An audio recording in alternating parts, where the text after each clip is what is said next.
आखिर क्यों एक पिता ने अपनी बेटी का विवाह एक अजगर से किया। किसी समय एक राज्य में एक अमीर आदमी रहा करता था। उसकी दो बीवियां थीं। बड़ी वाली बहू जिसका नाम लागी, जो उसकी पसंदीदा थी, और दूसरी छोटी वाली अलागी, जिसे दूर कर दिया गया। दोनों बीवियों की एक एक बेटी थी। बड़ी बीवी के बार बार कहने और लड़ाई झगड़ा करने पर पति ने दूसरी बीवी और उसकी बेटी के रहने के लिए घर के पिछवाड़े में एक झोंपड़ी बनवा दी। अलागी अपनी बेटी के साथ गरीबी में अपना जीवन गुजारने लगी। उसकी बेटी का नाम चंपावती था। एक दिन पिता ने चंपावती को आदेश दिया कि वह खेत में जाकर उसके धान की रखवाली करे। वह हर रोज एक ऊंचे स्थान पर बैठकर खेत की रखवाली करती और चिड़ियों को उड़ाती रहती। इसी तरह कई दिन गुजर गए। एक दिन धान की रखवाली करने के लिए जब वह उस ऊंचे स्थान पर चढ़ी तो उसने बटेरों को भगाने के लिए गाना गाना शुरू कर दिया। बटेरो, यहाँ से चली जाओ, मेरे धान को मत खाओ, उसके बदले में तुम्हें भुना हुआ चावल दूंगी। जब उसने ऐसा कहा तो जंगल में से किसी का जवाब आया, मैं तो धान खाऊंगा और चावल भी। मैं चंपावती से शादी करूंगा और उसे अपने घर ले जाऊंगा। यह सुनकर हैरानी से चंपावती ने इधर उधर देखा, पर उसे वहां कोई नजर नहीं आया। शाम को घर लौटकर चंपावती ने अपनी माँ को सारी बात बताई।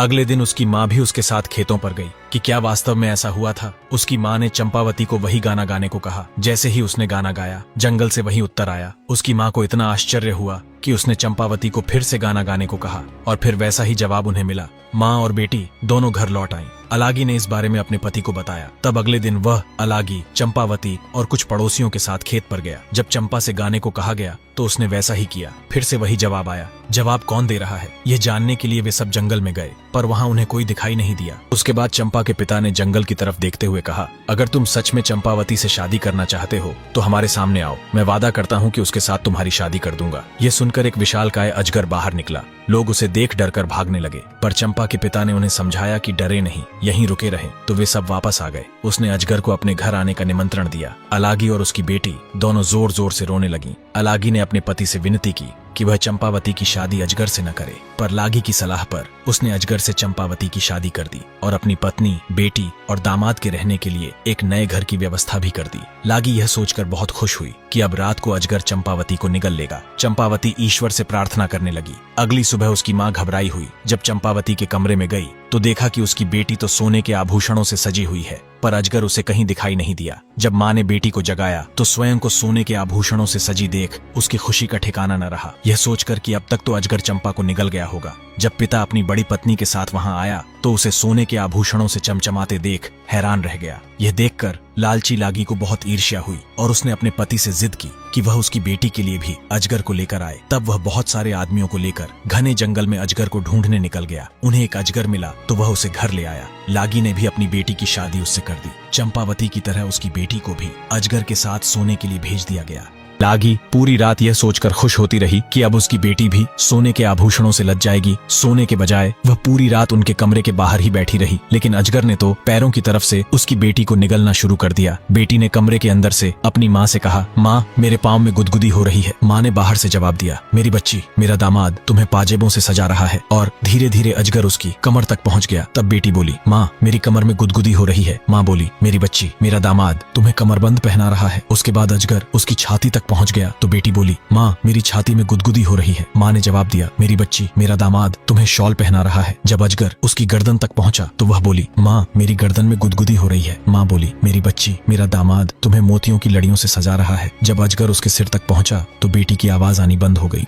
माँ ने सोचा कि आभूषण पाकर मेरी बेटी खुश हो गई है और सो गई है। यह सोचकर वह भी खुशी खुशी सोने चली गई। सुबह वह दौड़ी दौड़ी अपनी बेटी के पास आई, पर उसे वह कहीं दिखाई नहीं दी। अजगर बड़े आराम से वहां लेटा आराम कर रहा था।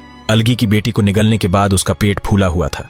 ये देख उसे एहसास हुआ कि क्या हुआ है और वह दहाड़े मारकर रोने लगी। उसके रोने की आवाज सुन पति दौड़ा दौड़ा आया और पूछा कि क्या हुआ। जब उसे सच का पता चला तो वह सिर पकड़कर वहीं जमीन पर बैठ गया। अलागी और चंपावती भी रो रही थीं। सारे गांव वालों ने पति पत्नी का बहुत मजाक उड़ाया और उनके लालच पर उन्हें धिक्कारा। सब लोगों ने मिलकर बेटी के शव को अजगर के पेट से बाहर निकाला और उसका दाह संस्कार कर दिया। उसके बाद तो लागी और उसके पति को अलागी और चंपावती से इतनी नफरत हो गई कि वे दोनों उनसे पीछा छुड़ाने का तरीका सोचने लगे। एक दिन वे अपने हथियारों के साथ उन्हें जबरन घसीटते हुए जंगल में ले गए। उन्हें बेहोश कर वे उन्हें मारने ही वाले थे कि तभी अचानक एक अजगर वहां आया और उसने उन दोनों दुष्टों को निगल लिया। अजगर ने बेहोश माँ और बेटी को उठाया और जंगल में ले गया। अगले दिन जब वे उठीं तो रोने लगीं, क्योंकि एक अनजान जगह पर उन्हें डर लग रहा था। अजगर उन्हें दिलासा देते हुए बोला, तुम दोनों को चिंता करने की जरूरत नहीं है, मैं तुम्हें यहाँ लाया हूँ। फिर उसने रात की घटना उन्हें बताई। सच जानकर दोनों ने कृतज्ञता प्रकट की। उसके बाद से तीनों खुशी से जंगल में ही रहने लगे। कुछ दिनों बाद अलागी अचानक बीमार पड़ गई। और उसकी मृत्यु हो गई। चंपावती अकेली रह गई। एक दिन जब अजगर बाहर गया हुआ था तब एक बूढ़ी स्त्री वहां आई। चंपावती ने लंबे समय से किसी मनुष्य को नहीं देखा था। उसने बहुत सम्मान के साथ उस स्त्री का स्वागत सत्कार किया। तब उस स्त्री ने उसकी सेवा से खुश होकर बताया, जो अजगर तुम्हारा पति है वह असल में एक देवता है। वह हर रात तुम सो गई हो या नहीं ये देखने के लिए तुम्हें चुटकी काटता है और फिर अपने अजगर का चोला उतारकर स्वर्ग में चला जाता है। वहां कुछ समय वह अन्य देवताओं के साथ व्यतीत करता है। अगर तुम अपने पति को देवता के रूप में देखना चाहती हो तो रात को सोने का नाटक करना, पर सोना मत। जब वह अपना चोला उतार स्वर्ग जाए तो तुम उसके चोले को आग में जला देना। जैसे ही तुम उसका चोला जलाओगी उसे अपने बदन में जलन का एहसास होगा। तब तुम तुरंत पंखा चालू कर देना और उसे आराम करने देना। जल्दी ही उसे नींद आ जाएगी। सुबह तुम उसे माला पहनाकर उसका अभिवादन करना। तुम्हारा पति ही है जो अजगर के रूप में तुम्हारे सामने आता है। ये बात सुन चंपावती की खुशी का ठिकाना न रहा। उसने उसे घड़ा भरकर सोना और चांदी दिया। उसने वैसा ही किया जैसा कि बूढ़ी स्त्री ने बताया था और उसके बाद वे कई महीनों तक सुखमय जीवन बिताते रहे। एक दिन जब उसका पति घर में नहीं था तब वही बूढ़ी स्त्री फिर आई। चंपावती ने उसका स्वागत करने के बाद उसके आने का कारण पूछा। वह चालाकी से बोली, मैं तो तुम्हारी भलाई के लिए ही यहाँ आई हूँ। कल दोपहर तुम अपने पति से एक ही थाली में अपने साथ खाना खाने को कहना।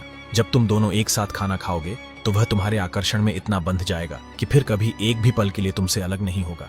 जब तुम खाना खा लो तो उससे कहना कि तुमने उसके मुंह के अंदर बहुत सारे गांवों को देखा है। तब तुम उससे पूरा मुंह खोलने के लिए कहना ताकि पूरी दुनिया को तुम देख सको। वह तुमसे नाराज होगा और कहेगा कि तुम उसे या पूरी दुनिया में से किसी एक को चुन लो, पर तुम कहना कि तुम दुनिया को देखना चाहती हो। वह अपना मुंह खोलकर तुम्हें पूरी दुनिया दिखा देगा और फिर एक नदी में चला जाएगा।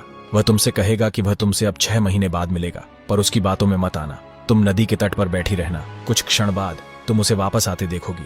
यह सुन चंपावती ने पहले की ही तरह उस स्त्री को सोना चांदी देकर विदा किया। अपनी धूर्तता पर प्रसन्न होते हुए वह बूढ़ी स्त्री वहां से चली गई। अगले दिन चंपावती अपने पति के साथ एक ही थाली में खाना खाने बैठी। उसके पति ने कहा, तुम आज कुछ अजीब व्यवहार कर रही हो। तुम्हारे इरादे मुझे ठीक नहीं लग रहे हैं। खाना खाने के बाद उसने अपने पति से पूरी दुनिया दिखाने को कहा तो वह बोला, फिर तुम मुझे कभी नहीं देख पाओगी। पर वह तो अपनी जिद पर अड़ी थी।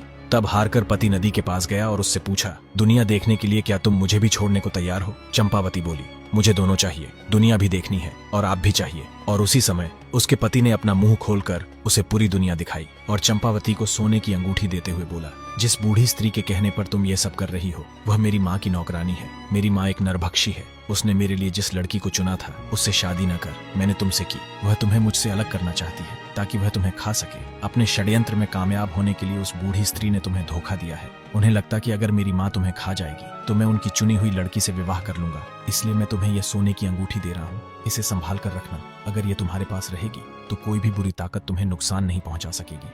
अगर अंगूठी तुमसे खो गई तो तुम मुसीबतों में घिर जाओगी। इस अंगूठी के प्रभाव से तुम मुझे 6 साल बाद मेरी माँ के घर मुझे पाओगी। अब मुझे जाना होगा, सावधान रहना और इस अंगूठी को खोना मत। यह कहकर पति नदी में चला गया। चंपावती को अपनी गलती का एहसास हुआ और वह रोने लगी। जंगल में घूमते घूमते वह रोती रही और अंगूठी को सीने से लगाए 6 साल बीतने का इंतजार करने लगी। उसके पति की माँ ने उसे कई तरह से छलने की कोशिश की, पर अंगूठी ने उसकी रक्षा की। 6 वर्ष बीत चुके थे और अचानक एक दिन चंपावती की मुलाकात अपने पति से हुई। वे फिर से साथ रहने लगे, लेकिन उसकी सास यह देखकर क्रोधित हो उठी। जैसे ही चंपावती अपने पति से मिली उसकी अंगूठी गायब हो गई, पर चूंकि उसका बेटा चंपावती के साथ था इसलिए सास उसको किसी तरह से नुकसान नहीं पहुंचा पाई। चंपावती के पति की नरभक्षी माँ ने एक दिन एक पत्र लिखा और उस बूढ़ी स्त्री से कहा, ये मेरी सबसे बड़ी दुश्मन है, इसे खत्म कर दो, पर इसके मांस का एक टुकड़ा मुझे भेज देना। उसने वह पत्र चंपावती को दिया और उसे एक राक्षस के पास भेज दिया। सास के आदेश का पालन करने के लिए पति को बिना बताए वह उस राक्षस को पत्र देने चली गई। जब पति घर आया तो उसे कुछ शक हुआ और वह चंपावती के पीछे पीछे गया। उसने देखा कि चंपावती के हाथ में एक पत्र है। उसने उसके हाथ से पत्र छीन लिया और उसे पढ़ा। पत्र पढ़कर उसका गुस्सा 7वें आसमान पर पहुंच गया। वह घर गया और बिना कुछ कहे उसने अपनी माँ के प्राण ले लिए। उसके बाद वे दोनों दानवों के उस गांव को छोड़कर चले गए। दूसरे नगर में जाकर अपनी गृहस्थी बसाई और खुशी खुशी रहने लगे। आगे का वीडियो देखने के लिए इस बटन को दबाएं और चैनल को सब्सक्राइब कर कमेंट जरूर करें।